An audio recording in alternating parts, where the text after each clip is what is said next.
9 minus 5 gives us 4. And again here we have 9 minus 5. So 4 times 4 equals 16. But this answer is not correct.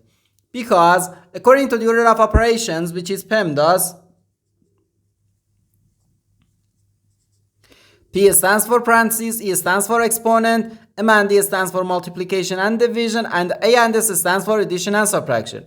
First we have to do parentheses, then exponent, then multiplication or division, and finally addition or subtraction. Remember that multiplication and division have equal priority and we have to work from left to right.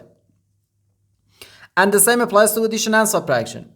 In this expression, we have one subtraction, one multiplication, and the one parenthesis. Inside this parenthesis, we have one subtraction.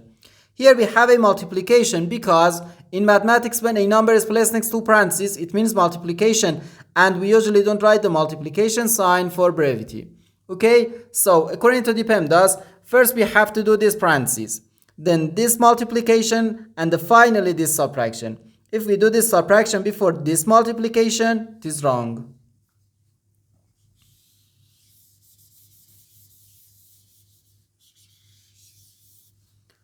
So first we have to do this parenthesis.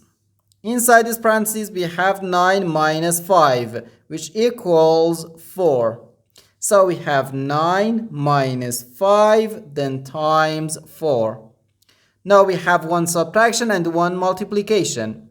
According to the PEMDAS, multiplication has higher priority than subtraction because multiplication comes before subtraction.